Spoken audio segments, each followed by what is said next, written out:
ভোরবেলা পাখির ডাক, কুয়াশা কাটতে শুরু করেছে। গোপাল কাঁধে গামছা ফেলে মাঠের দিকে রওনা দেয়। প্রতিদিনের মতো আজও চললাম খেতে, তবে আজকের সকালটা যেন অন্যরকম। গোপাল মাঠে পৌঁছে দেখে তার তরমুজ গাছগুলো দারুণ ফল দিয়েছে। হঠাৎ একটা তরমুজ দেখে সে থমকে যায়। সে দৌড়ে বাড়ি ফিরে যায়। গিন্নি, শুনো, আমার ক্ষেতে একটা বিশাল তরমুজ হয়েছে, চাইলে ঘর বানানো যায়। তুমি আবার শুরু করলে? তরমুজ দিয়ে ঘর? তোমার মাথা ঠিক আছে তো? এইটা কোনো তরমুজ না, এইটা স্বপ্ন।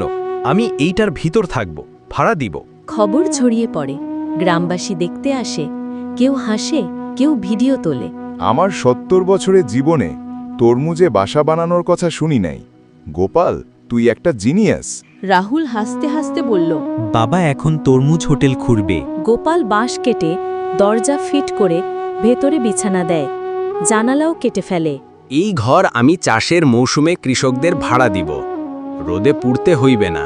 এক সাংবাদিক আসে টিভি ক্যামেরা নিয়ে। আজ আমরা এসেছি গোপালপুরে, যেখানে এক চাষি বানিয়েছেন তরমুজ হোম। বিশ্বে এই প্রথম। তরমুজে চাষ করলাম, তরমুজে বাস করব।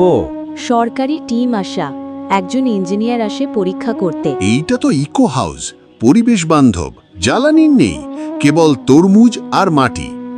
ঘর ভাড়া শুরু, লোকজন আসতে শুরু করে। এক রাত ভাড়ায় তরমুজ ঘরে থাকে। ভাই, এই তরমুজ হোটেলের ভাড়া কত? এক প্যাকেট তরমুজ বীজ দিলেই হইবি।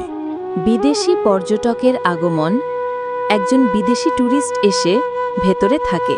This is amazing! A watermelon hotel? Juicy and cozy. I love this place. Gopal সন্ধ্যায় তরমুজ বাড়ির পাশে বসে আকাশের দিকে তাকিয়ে থাকে। সবাই কয় আমি পাগল, কিন্তু এই পাগলামিই তো আমার স্বপ্ন। প্রকৃতিই তো সব দিয়েছে, আমি শুধু একটু আলাদা ভাবছিলাম।